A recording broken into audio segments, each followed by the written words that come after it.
Hello everyone. इस part के start में रॉन को शक हो गया था कि शायद वो प्रेग्नेंट है। सबसे पहले वो यही बात शेयर करती है अपनी फ्रेंड टान को कॉल करके, लेकिन वो आगे से कहती है कॉन्ग्रेचुलेशंस के बाद कि एक और भी तो परेशानी है। यहाँ पर डॉक्टर निंग को ऑफर हुई है कि वो यूएस जाकर एक शॉर्ट कोर्स कर ले कुछ महीनों के लिए, लेकिन तुम प्रेग्नेंट हो, तुम्हें छोड़कर कैसे जाएगा। रॉन ये सुनकर अपसेट हो जाती है। उधर निंग को दिखाते हैं वो छत पर जाकर लंच कर रहा होता है, तो उसे आज रॉन की बहुत यादें आती हैं और वो फौरन से उतरकर नीचे चला जाता है। अब वो सीधा पहुंचा था रॉन के घर पर। वो उसे मनाने के लिए आया था। रॉन सैड सैड सी लेटी हुई होती है और बस वो दोनों एक दूसरे को देखकर स्माइल करते हैं और यहीं पर ही उनकी सारी नाराजगी खत्म हो जाती है। और फिर निंग उसे घर ले जाने की बजाय उसे अपने साथ मूवी दिखाने लेकर जाता है। और मजे की बात है कि आज वो सारा टाइम जागता रहा था, और उससे भी मजे की बात है कि उसे याद भी नहीं था कि वो दोनों पहले भी कभी इकट्ठे सिनेमा गए थे, क्योंकि लास्ट टाइम तो उसने सारा समय सोते हुए बिताया था। अब वहां से निकलते ही रॉन निंग को बताती कि मैं कंफर्म तो नहीं हूँ, लेकिन मुझे लगता है कि जैसे मैं प्रेग्नेंट हूँ। सबसे पहले तो निंग को फिक्र होने लगती है तुम्हारी पोस्ट ग्रेजुएशन का क्या होगा, लेकिन उसके बाद वो उसे खुश करने के लिए खुद भी खुश नजर आ जाता है। लेकिन ये खुशी ज्यादा देर की नहीं थी। अब रात को रॉन कहती है कि टेस्ट करने की तो जरूरत ही नहीं पड़ी, वो प्रेग्नेंट नहीं थी। अब ये बात सुनकर निंग एकदम परेशान हो जाता है। रॉन आज उससे पूछती है कि तुम यूएस से जाने लगे हो, तुम्हें अपॉर्चुनिटी मिली है, तुमने मुझसे डिस्कस नहीं की। तो आगे से निंग कहता है तुम प्रेग्नेंट थी, अब मैं वो अपॉर्चुनिटी गिव अप करने लगा था। यहाँ पर रॉन उससे कहती है कि अब तो सब कुछ क्लियर हो गया। आई थिंक अगर तुम खुद जाना चाहते हो तो तुम्हें जरूर जाना चाहिए। अब थोड़े दिन इसी तरह से गुजर जाते हैं। रॉन को शदीद अकेलापन महसूस हो रहा था। निंग उसे टाइम भी नहीं देता था। वो रातों को कमरे में भी नहीं आता था, बल्कि लिविंग रूम में गुजारता था। रॉन बार बार जाकर उससे बात करने की कोशिश करती थी कि क्या चीज़ है जो तुम्हें अपसेट कर रही है, तुम मुझसे शेयर क्यों नहीं करते। लेकिन निंग को उसकी केयर करना बॉदर कर रहा था। वो कहता है प्लीज मुझे तंग ना करो, मैं थोड़ी देर अकेले गुजारना चाहता हूँ। और फिर इसके साथ ही हमें प्रेजेंट में ले आते हैं। हॉस्पिटल में डॉक्टर रॉन एक दिन कैंटीन में देखती है कि डॉक्टर निंग के पास एक और डॉक्टर आकर बैठी हुई है जो एक्चुअली उसके साथ फ्लर्ट कर रही थी। लेकिन डॉक्टर निंग भी रॉन को तंग करने के लिए उससे बहुत अच्छे से बातें कर रहा होता है। और इधर बैठी रॉन वो बहुत जेलस हो रही थी। उसे बहुत गुस्सा आ रहा था क्योंकि वो लड़की इनोसेंट बनने के साथ साथ उससे अपनी बॉटल भी खुलवा रही थी, रोमांटिक बनने की कोशिश कर रही थी। उसका मन तो करता है उसे जाकर डांटे, लेकिन अब उसे कोई अधिकार नहीं था। लेकिन रॉन उस पर गुस्सा जरूर निकालती है, और वो इस तरह से कि जब वो पानी मांगता है तो उसे गरम गरम उबलता हुआ पानी ला कर देती है। उसके बाद वो छुट्टी के टाइम पर देखती है तो वही डॉक्टर निंग के साथ कहीं जा रही होती है। और निंग ने थोड़ी देर पहले रॉन से रिक्वेस्ट की थी कि मुझे एक इम्पोर्टेंट काम है, इसलिए शियांग को तुम पिक कर लेना। अब उसे समझ आ गई थी कि इम्पोर्टेंट काम डेट पर जाना है। अब वो शियांग को पिक करके घर तो ले आती है। शियांग बहुत स्वीट था। उसने उसके लिए नए स्लीपर्स भी खरीद लिए थे और वो बार बार उसे मम्मा मम्मा कहे जा रहा था। वो दोनों कमरे में मिलकर बैठकर पेंटिंग भी करते हैं। रॉन को हमेशा अपनी लाइफ में एक मम्मी की कमी थी, और मम्मी का फेस अब उसे पता चल गया था। वो अपनी स्केचिंग में लेकर आता है। यहाँ पर वो दोनों जब पेंट से खेल रहे होते हैं तो एक दूसरे से शरारतें करने लगते हैं। यहाँ पर शियांग और रॉन दोनों के कपड़े भी गंदे हो रहे थे और उनके फेसेस भी। अब रात हो जाती है और शियांग को रॉन्ग ने खाना खिलाकर स्टोरी सुनाकर सुला भी दिया था। वो जाती है वॉशरूम में, अपने कपड़े धोती है और फिर भाग के जाकर उसे ब्लो ड्राई कर रही होती है कि उसे आवाज ही नहीं आती। निंग घर में आ गया था। अब उसे इस तरह से देखकर वो दोनों ही एम्बैरस हो जाते हैं। निंग को काफी गुस्सा आता है। वो कहता है तुम मेरे कपड़े यूज कर लेती, और अपनी एक शर्ट निकालकर उसे पहनने को देता है। वो पहनते ही जाने लगी थी, लेकिन निंग उसे रोक देता है, ऐसे कपड़े पहनकर तुम बाहर नहीं जा सकती। और फिर बिठाकर उससे रिक्वेस्ट करता है कि क्या प्लीज एक हफ्ते के लिए तुम शियांग का ख्याल रख सकती हो, मुझे कुछ इंपॉर्टेंट इश्यूज हैं हॉस्पिटल में। लेकिन रॉन कहती है मैं भी तो बिजी रहती हूँ। अब निंग थोड़ा सा टाइम कम करता है और कहता है प्लीज 3 दिन के लिए, और रॉन फिर बच्चे की खातिर मान जाती है। रॉन के दिल में काफी देर से थोड़ी गड़बड़ चल रही थी। वो निंग से कहती है तो फिर कैसी रही तुम्हारी डेट। निंग कहता है क्या तुम जेलस हो रही हो। ये सुनकर रॉन को और भी गुस्सा आ जाता है। मैं जेलस होंगी, मेरा तुमसे क्या रिश्ता है। और हाँ, बल्कि अपने बेटे को समझाओ, मुझे मामा मामा मत बोला करे। अगर कल को मैं ब्लाइंड डेट पर जाऊं तो मैं क्या जवाब दूंगी कि मेरा एक बेटा भी है पहले।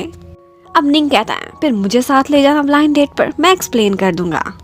अब वो दोनों लड़ रहे होते हैं कि इतने में उनकी लड़ाई की आवाज से शियांग जाग जाता है। अब शियांग बार बार जिद कर रहा था कि आज मामा भी मेरे साथ ही सोएंगी यहीं पर। निंग एम्बैरस होता है, उसे बार बार उसके कमरे में छोड़ने जाना चाहता था, लेकिन बच्चा जिद कर बैठा था।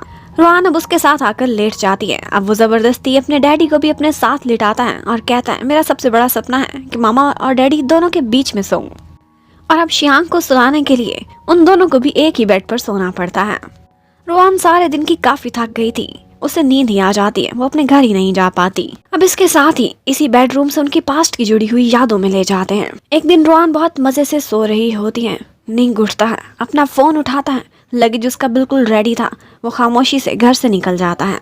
एक्चुअली वो अपनी फर्दर स्टडीज के लिए यूएस से चला गया था। सुबह रोहान उठती है, उसे ढूंढ रही थी, लेकिन सिर्फ एक मैसेज था उसके फोन पर और वो यही था कि मैं यूएस जा रहा हूँ। रोहान अपसेट हो गई थी, उसकी आंखों में आंसू आ गए थे, वो बार बार कॉल्स करती है लेकिन नंबर बंद था। रोहान इस बात पर भी खुद को मना लेती है कि उसकी मजबूरी है, ये उसका पैशन है, मुझे समझना चाहिए। बस उसकी यादों को लिए वो बार बार अपनी शादी की मूवी देखती रहती है। बहुत दफा उसे मैसेज करने की कोशिश करती है लेकिन खुद ही डिलीट कर देती है। निंग वहाँ पर उसे ज्यादा टाइम भी नहीं दे पाता था, ना उससे ज्यादा बात करता था क्योंकि वो अपने कामों में बिजी रहता था। इसी तरह से दिन गुजरते चले जाते हैं। एक दिन रोहान को अचानक से पेट में दर्द होता है, उसे एम्बुलेंस को बुलाना पड़ता है क्योंकि वो पहचान गई थी कि ये अपेंडिक्स का पेन है।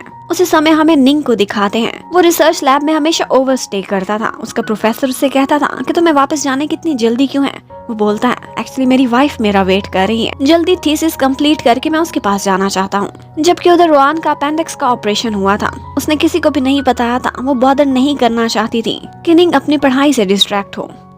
और टान तो हैरान थी कि तुम दोनों किस तरह के हस्बैंड वाइफ हो, इतनी बड़ी बड़ी बातें एक दूसरे से शेयर नहीं करते। अब जब रात हो जाती है तो रोहान को कॉल आती है निंग की। साइड पर होकर उससे बात करती है ताकि उसे पता न चले कि वो हॉस्पिटल में है, और झूठ बोल देती है कि 2-3 दिन मैंने कॉल अटेंड नहीं की क्योंकि मैं थोड़ी सी बिजी थी।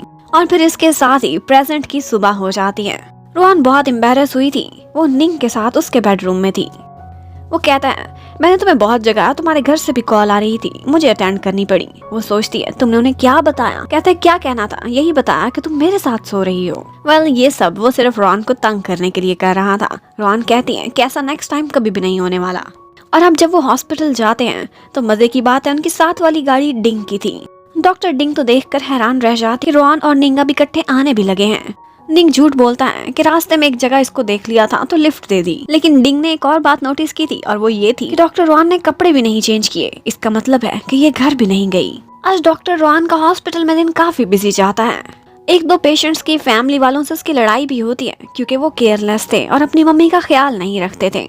अब इसी तरह थोड़ी देर बाद रिलैक्स करने के लिए वो हॉस्पिटल की छत पर आ जाती है और फिर से अपनी यादों में खो जाती है। जिस समय निंग यूएस से चला गया था वो टाइम रोहान के लिए बहुत डिफिकल्ट था, वो सिर्फ उसकी यादों के साथ ही जिंदा रहती थी। रोजाना कैलेंडर पर वो दिन गिनती थी कि निंग के आने में कितना समय बाकी है। जब उसके आने में थोड़े ही दिन बाकी थे तो उससे आइडिया आता है कि क्यों ना मैं खुद उसे पिक करने के लिए जाऊं, वो खुश हो जाएगा, हम दोनों इकट्ठे समय भी बिताएंगे। वो उसी टाइम अपनी फ्लाइट बुक करा लेती है। अब वो अपना लगेज लेकर निकल रही थी तो निंग को कहती है तुम्हारे आने में 1 हफ्ता है, क्यों ना मैं वहाँ आ जाऊँ, हम इकट्ठे एंजॉय करेंगे, साथ वापस आएंगे। लेकिन निंग उस वक्त बहुत स्ट्रेस में था, इनकार कर देता है। कहता है मेरे एक टेस्ट का रिजल्ट आने वाला है और उसके बाद और भी काम है, मैं तुम्हें टाइम नहीं दे पाऊंगा, इस सब की कोई जरूरत नहीं। लेकिन फिर भी रोहान निकल जाती है। जैसे ही वो यूएस में लैंड करती है तो उसे कॉल करती है, लेकिन निंग आगे से कहता है मैं बहुत बिजी हूँ, अभी बात नहीं कर सकता। उसे पता ही नहीं था कि रोहान यूएस पहुंच चुकी है। इतने में उसके क्लास फेलोज को पता चलता है कि उनके एक टेस्ट का रिजल्ट आया है और सब लोगों ने पास कर लिया है। ये सबसे मुश्किल स्टेप था जो क्लियर हो चुका था। अब सारे लोग पार्टी करने के लिए जाते हैं, निंग को भी अपने साथ ले जाते हैं। रोहान जब वहाँ पर बुके लेकर आती है, निंग को बहुत खुश देखती है। ये देखकर वो उदास हो गई थी कि इसने मुझसे झूठ क्यों बोला कि ये बिजी है, और इसकी आंखों में ऐसी खुशी, ऐसी स्माइल पहले मेरे साथ तो कभी नहीं आई। अब वो बहुत रोती है, बुके फेंकती है और खुद वहाँ से जाने लगती है। जाते जाते भारी दिल के साथ उसे वो सारा समय याद आने लगता है जो उसने बेकार में बिताया था अभी तक निंग के साथ, लेकिन उसका दिल जीतने में भी कामयाब नहीं हो पाई थी। उसे डोंग की बातें भी याद आती हैं कि तुम एक सब्स्टिट्यूट हो, और हमेशा सब्स्टिट्यूट ही रही थी। वो जिस इंसान से उसने सबसे ज्यादा प्यार किया था वो हमेशा उसे खुद से दूर रखता था। इस फासले की वजह से वो खुद को रिजेक्टेड फील करती थी और अब वो अगली ही फ्लाइट लेकर वापस चली जाती है। उधर नेक्स्ट डे रिसर्च लैब में ही निंग को टान की कॉल आती है जो पूछती है कि रोहान फोन नहीं उठा रही, क्या वो पहुंच गई तुम्हारे पास। ये सुनते ही निंग परेशान हो जाता है। उसे याद आ जाता है कि इसका मतलब है जो लड़की कल बुके लेकर आई थी वो रोहान ही थी, और बुके डस्टबिन में भी पड़ा था। उसके साथ एक नोट था जो रोहान की राइटिंग में था। रोहान को लगता था आखिरी समय तक कि जरूर निंग उसके पीछे आएगा, लेकिन ना तो वो कल आया था और ना ही आज। और इसके बाद वो यादों से वापस आ जाती है रियलिटी में। उसे एक सर्जरी करने जाना था। वो सर्जरी तो उनकी परफॉर्म हो जाती है और उसके बाद उसकी यादें दोबारा से स्टार्ट हो जाती हैं। एक हफ्ते बाद जब निंग वापस आता है तो वो खुद उसे एयरपोर्ट लेने के लिए गई थी। निंग खुश था, पूछता है क्यों ना हम कहीं बाहर खाना खाने चलें, लेकिन आगे से रोआन कहती है नहीं, हम सीधा जाएंगे करंट अफेयर ब्यूरो और अपने डिवोर्स रजिस्टर कराएंगे।